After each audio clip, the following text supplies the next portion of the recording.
Talk a bit about the sort of current landscape of Hungarian animation. But yeah, I wanted to kind of dig in a bit to the past and where it all sort of began. And with your sort of respective experience, I imagine you'd be kind of authoritative on that.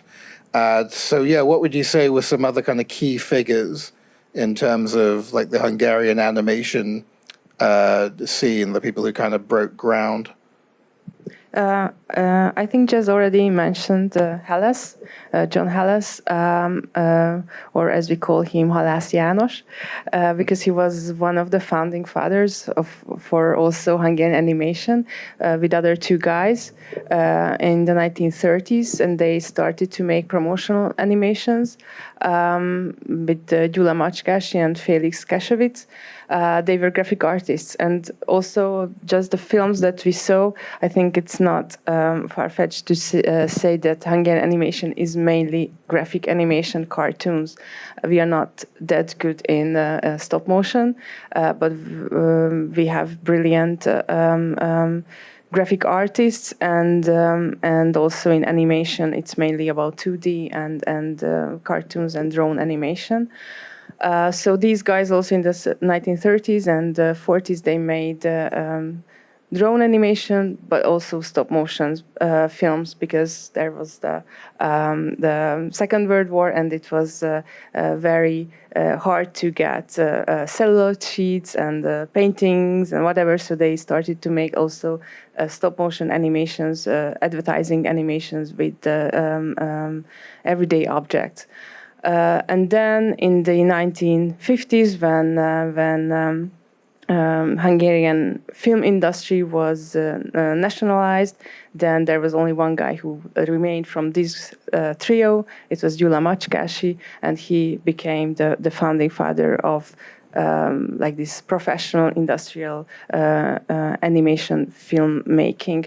I think one of the most important and well-known and notable figure of Hungarian animation is Marcel Jankovic. He made many feature films as well, which we were also screening in Annecy, and he brought into Hungarian animation the theme of mythology. And also in this program we saw two films by these young ladies who also work with mythological topics. But Marcel Jankovic, he approached these topics from a more male point of view, more structured point of view. These films were more feminine in that respect. Also, recently, the most important director, I think, in Hungarian animation is Áron Gauder, who just finished 2 years ago his second feature film, The Four Souls of Coyote, and he was the main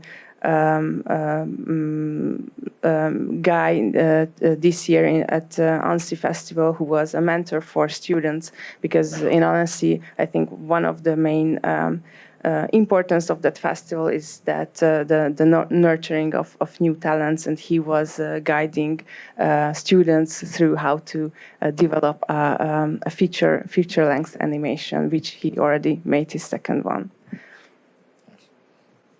Was that through like sort of master classes, or were people just kind of gravitating towards it? It was a master class, and he won with his first feature film, District. We just at the Film Archive we just restored it recently this year for Annecy Festival. It won the Annecy Crystal in 2004. And this new feature film, it also won an Annecy Award 2 years ago. So this is so in Hungary, feature-length animation is not so common recently, since 1989, since the change of regime. But in the past few years, a few new feature-length animation just came out, and so we think that there is a renewal of this type of filmmaking in Hungary again. And just tonight we are going to see a very nice example of contemporary Hungarian full-length animations, Blue Pelican, or Pelican Blue.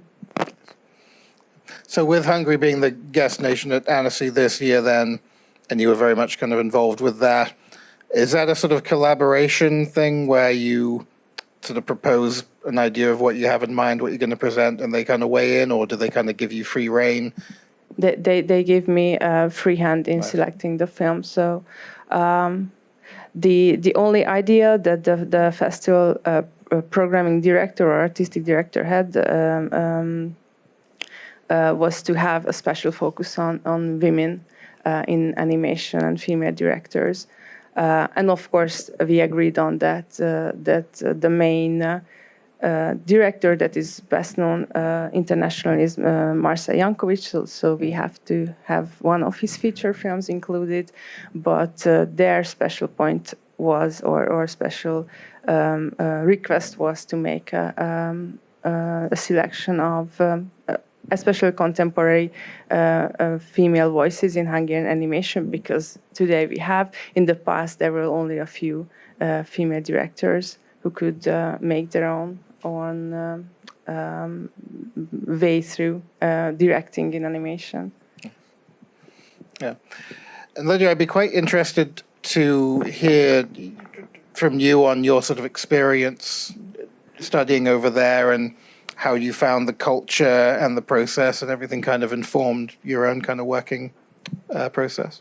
Yeah, I mean, it was completely different from being at Kingston University. Like, I feel like the first 2 years at Kingston, I didn't really have a voice and I didn't really know what I was doing. And then I went over to Hungary for that year, and just the way of teaching, like, is so different. And they really push you to make the films that you really want to make, and they help you collaborate. That's how I met Yuli. We were like, I think it was the first day at Moholy, and she was presenting, like she was pitching for a short film that she was making. It was all in Hungarian, but I was laughing so much because she was so funny and the pictures are like so beautiful. And that's how she liked me. And like at the beginning there was like a huge language barrier, but yeah, we've been working together ever since. And I think also Moholy like really pushes you to send your films to film festivals. Like I never really got that with Kingston. And yeah, I think that's really important. Yeah. To do that. Yeah. And yeah, I saw your name in the credits of one of these. And I guess it sort of brings us to the films that we just saw tonight. It'd be nice to sort of hear a bit about the directors and the sort of creative teams behind them. I guess a sort of like new wave of Hungarian animation talent. Would you be able to kind of enlighten us on what we just saw? Well, as I already mentioned, the two female directors in the program, these were their diploma projects. And the first one and the fourth one, they were made by two guys for whom these films were already their second short film. In the first one, Dog's Ear, and the last one is part of a series which features or which deals with talents in Hungarian sport history. The last one is a bit. I think it's more interesting for us who we know these characters, these celebrated sportsmen.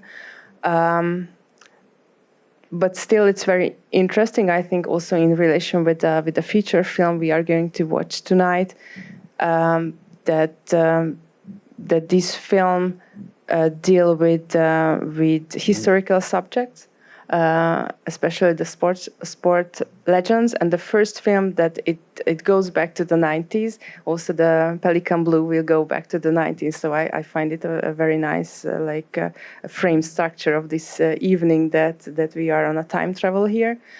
And it's also interesting, I think, in these new films that they they all work with self-exploration and dealing with our traumas, our family issues. So especially the first one, it's based on Peter Vác's film. It's based on his very special issues with his childhood, with his family, the way he was raised, the way his parents were getting a divorce, and this very outdated disciplining methods they had on him. Although he wanted, the original idea for him was that he wants to make a film about his relationship with his dog he had as a kid. But in the end, he found out that it's more important to deal with his childhood traumas. And as far as like being involved in one of the films, can you sort of speak to that experience a bit, or? Yeah, it was a really long process. I think it took about 4 years to make. I was still at Kingston University when she started it, and I'm also a freelance animator on the side. So like we both had like different jobs going on. So it took a really long time, and there was like, it was my first time like kind of directing a crew. This is our fourth film that we've made, and all the other ones, it's just been me and Yuli making them. And this is the first time that we had like a whole crew, and it was really daunting, but it was really exciting. I went to Budapest like a few times to help her make it in person, and then a lot of the time we were doing it when I was in the UK and she was there, and it was hard, but we got through it in the end, and we're really proud of what came out of it. So yeah. Yeah, really lovely visual identity to it. Yeah, that's all Yuli. She's amazing. It's a nice sort of variety in the films that we saw tonight. And interestingly, you mentioned about Hungary not necessarily having a sort of big stop motion tradition. But I think with Peter, there are a few of his films and projects that he's worked on that have been stop motion and puppet animation. And I remember, I think the first one of his I saw was a really lovely kind of mixed media, like sort of 2D and stop motion piece. And he worked a lot with Joseph Wallace, the British stop motion animator. Yeah, they did a music video, I think, and some other things. And that's a really sort of nice kind of thing, again, a sort of tradition of kind of collaboration and sort of international partnership, that sort of thing. I guess also sort of going back to the graphical style, was there any sort of specific kind of influence that you were aware of that informed that style, and did that maybe have Hungarian roots? Yeah, I think it was very like influenced by like folklore, which from two of these films you can see that a lot of Hungarian films are very influenced by folklore. Yeah. And yeah, Yuli also really, really loves nature, and all of her films like has like tons of nature in it. And yeah, she just wanted to create this beautiful world, which she did. Yeah. I guess I'd be interested in your perspectives as well, Jez, as a kind of historian. Over the kind of years, has Hungarian animation kind of had any sort of like, I don't know, a particular kind of stamp or sort of brand or style or recurring visual motifs that sort of identify it? You're asking the wrong person on that one. I guess what struck out to me here really, and sort of a few things, and particularly looking at I got the opportunity to review the extraordinary box set of the Gems of Hungarian Animation that I know you were very much involved in, and just sort of making that the natural comparison for me with a sort of that historian hat on, in particular, and focus on British animation, was just the differences between there, and the fact that there wasn't really. It's almost got that kind of sort of that state sponsorship has just never been there in the same way in British animation. It's always been very sort of make fit and make do, and with very limited exceptions, and kind of the sort of golden age of British animation being in that sort of period in the 1980s, when broadcasters, particularly Channel 4, were putting increasing just sort of unprecedented money into animation, but also showing them to mainstream audiences, and the kind of the growth that you got out of filmmakers coming out of that. and then they're all just sort of dying away. And the rest of that industry there, the fact that we have quite a immature relationship to animation and what it can be in this country, and I think that makes it harder for short filmmakers in the UK today, because there isn't the funding in the same way. There isn't necessarily an audience. There isn't an audience. There isn't a platform to find an audience for the extraordinary short films that are being made out there. Mostly student works. There's very little. I've got this weird feeling of staring over my own shoulder at the moment, which is kind of really weird. Right, so I'm trying to block that out, but You can change seats. Mine isn't so bad because I don't look like that anymore.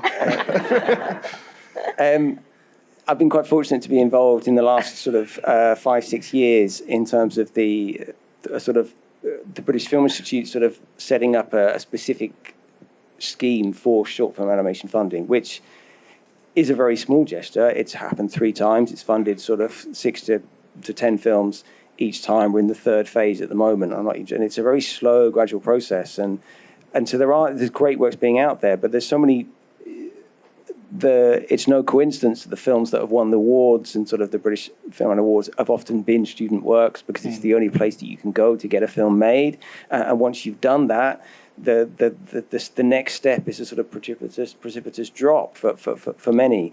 And I think that's the sort of the biggest comparison that you have, and the fact that it is harder to do co-productions because of Brexit and other reasons, and the access that we have to sort of Creative Europe and not, means that, you know, you go to animation festivals and you see these amazing sort of co-productions across country, and we just don't have it in the same way. And where they do, it's complex. The money that we have that goes into animation is usually lottery funds, and lottery funds are great at getting things made, but they come with a huge amount of kind of bureaucracy and red tape that takes them to themselves. And so it's just I just feel it's a shame, the sort of, maybe it's the immature relationship we have to animation, and that it's a hurdle and a difficulty for mature films to come out and filmmakers to come out, and some extraordinary works do come out. But that's the sort of biggest comparison that I have, that watching these amazing films already this evening, that it's quiet envy in some ways. I suppose in some respects it's possibly how the industry is structured here as well, compared to other territories.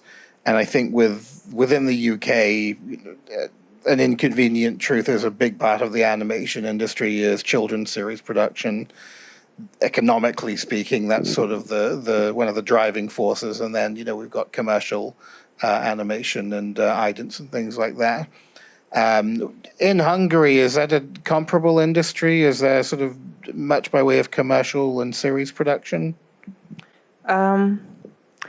We also had this golden age of Hungarian animation, when there was the public broadcaster involved in producing children's stuff series.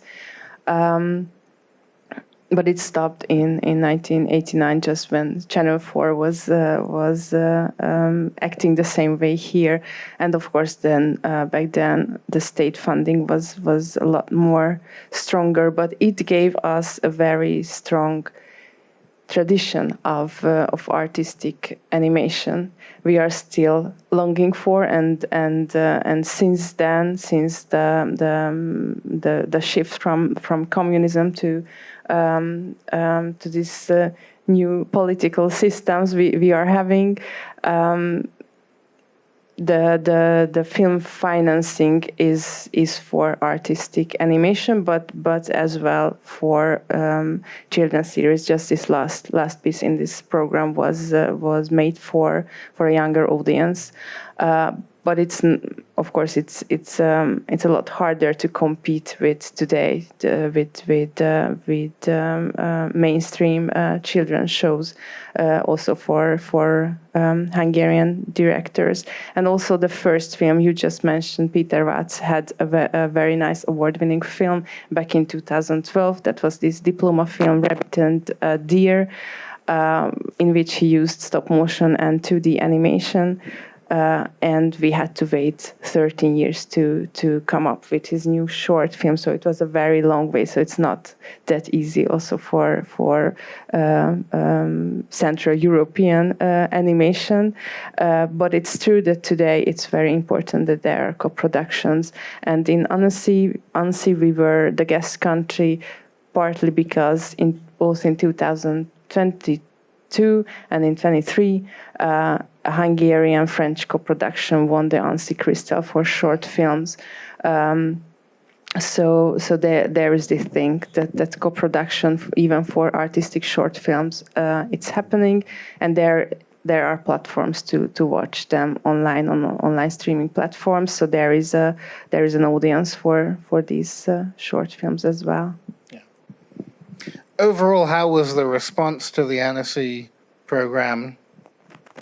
It was great because we had a lot of programs. So yeah, I just mentioned that there were 6 short film programs and 6 feature-length animated films from Hungary, and they were very popular. Especially, I was happy that many people came to see classic animation as well, and also we had a special focus on animation and fine art. So there are a lot of classic animation in which fine art is important, and fine artists work with animation. And also I was very happy with the female program because that was a contemporary selection, and almost all the directors were present. Also in the jury, we had 3 Hungarian members in the festival's jury, and 2 female directors, Nadia Andráshev and Réka Bucsi, and we also had a special program of Réka's films, although she always says that she is not a female director, she's just a director who makes films, and they are great, but I can still see that those films are done by a woman, but so it was great also from my perspective as a film historian that animation that was made in the past in Hungary, there is an interest in them, and we sense it a lot at the film archive, because we are not only preserving the films but also restoring. And we just got from the US. We just got a very nice note from a distributor partner, Deaf Crocodile, who are distributing classic animation and classic films on Blu-ray. That the films that are restored at the Hungarian Film Archive and the Film Lab are the ones that stand out from the rest, and this is great. That's the one that they don't have to technically touch or retouch before distribution. So we are very happy about these responses. So picking up on what you said about the women's program, and it's definitely a really significant uptick I've noticed since I kind of started getting plugged into the world of festivals and getting films out there and covering films, is that within the last sort of like 12 years, there's been a really noticeable increase of women in that space. And it's kind of bizarre in retrospect to think that, at the time I sort of graduated, this wasn't, that long ago, it was 2008, but there was still very much this mentality of, men direct, women produce. And that sounds like something from the 60s. Like it's very odd to think back now, and how quickly that has evolved and adapted. And we're getting such a diverse array, I think, not just of styles, but of types of stories that are being told. And I find that it makes it a sort of much more interesting kind of landscape as a result of that. That's been a sort of observation in the sort of general kind of international festival scene. Has that kind of uptick been identifiable in Hungary, would you say? Of course. It's true that in the 60s or 70s, so back when Hungarian animation was thriving, there were male directors directing the films and female animators producing them. But today it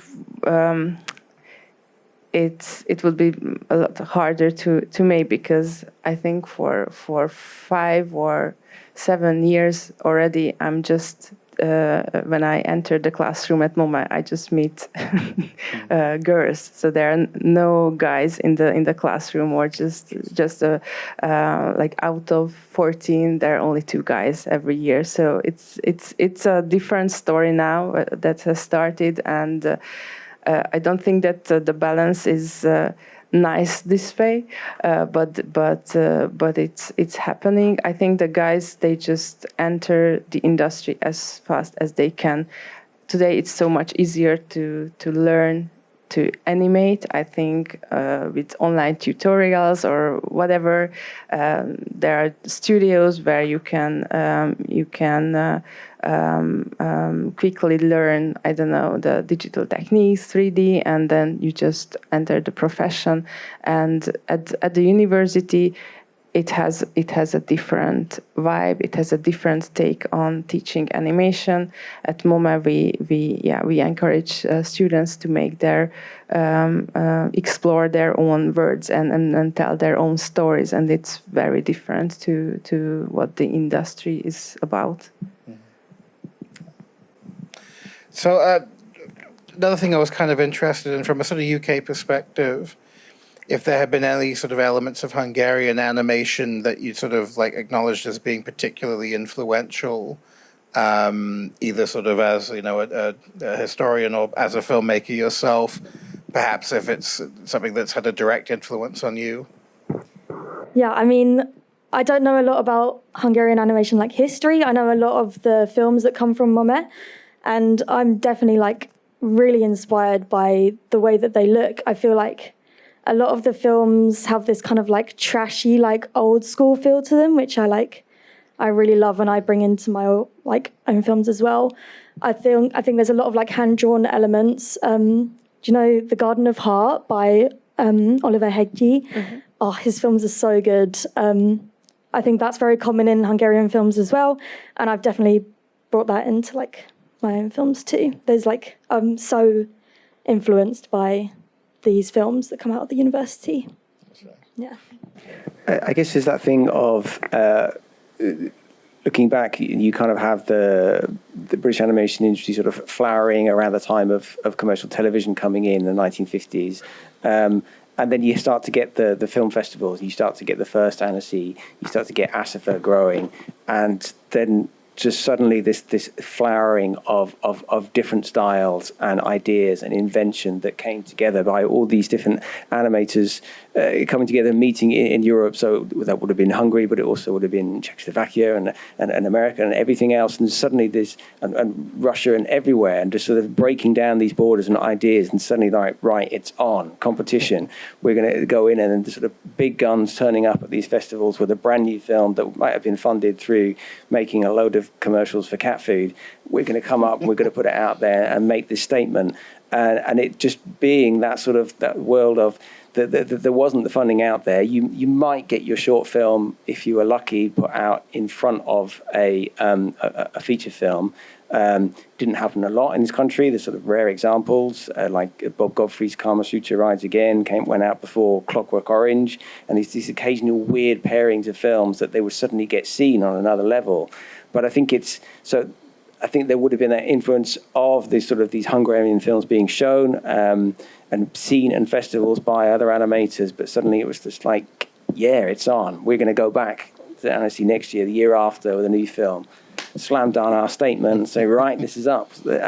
What have you got? And it just becoming that amazing sort of collaborative, competitive thing as animators came together and sort of grew off each other and sort of standing on the shoulder of giants. And I think that's something to sort of really encourage and grow. And, you know, for filmmakers to apply to festivals, take their films there, go with their films and meet people and kind of get out. But it needs that thing of being able to continue working, continue making, and the conditions to do that, which is finance, but it's also drive and mental space and everything. But it's that collaborative element to it really is the fire that comes underneath it. And I think Hungarian Animation would have been part of that influence, but as a whole sort of melting pot of different ideas and challenges and unique voices in that. Yeah, hopefully we can at the very least see more by way of collaboration in the sort of auteur film sphere. Even if, like I say, we're a bit sort of stymied and shackled by, you know, the degree to which we can do international kind of collaborations on an industry level. But I think like with filmmaking and artists coming together, like with Peter and Joseph, for example, that kind of thing is always really lovely to see. You had touched on it, but we're going to see a film tonight, Pelican Blue. Can you tell us a bit more about that film and where it came from? Okay, so this is the first feature-length animation of the director, László Csáky, who is not officially trained as an animation director, but a video designer, as far as I know. But he also works with he both works with animation and documentary films in his movies. He makes a lot of commercials as well. You will see it also in this film that he is very much experienced in that. It is also a personal film for him, which he originally wanted to make a live-action feature film. This is about the time he was 20-something, so a young adult. After the change of regime in 1989, when the borders opened and the wall came down, and people were free to travel abroad, but they didn't have the money to buy. There were no cheap flights back then, but there was the train and the railway, but they couldn't afford tickets to buy to go abroad. So these young people realized that it's very easy in Hungary to forge these train tickets and make fake train tickets for themselves. And this is about that. He collected a lot of testimonies, original testimonies. He knew these guys who started to make these forged train tickets. And he made interviews with them, and he realized that there is a story in this thing which deserves to make a film about. So this is a mixed film by its genre, because it's an animated documentary. So you will hear a lot of. There are two. The time frame of the film is so mixed, because we follow the story of these guys in the 1990s, and then the testimonies were they made in the 2010s. Also, one of the guys he's not alive anymore, and it's also interesting that the visuals were not done by the director, because he knew the characters, and he wanted that in the film you won't recognize them. So because of their identity, that he wants to hide their identity, or also for their personal safety. But there also, it's not only about the ticket forgery, but also there is the police who investigated, the policeman investigating the story, and also there are representatives of the national railways involved in the film. Also, the visuals is mixed in that sense that he uses not only cartoon or drone animation, but also archival footage, which he actually reshot with his 8mm camera. For us Hungarian viewers, it's a very nostalgic film, because he recreated a lot of the stuff, the objects, the setting of the 1990s of Hungary. But I think it's also interesting for an international audience, because the general idea of the film, or the theme is about freedom and seeking freedom, and I think all of us can relate to it. Excellent.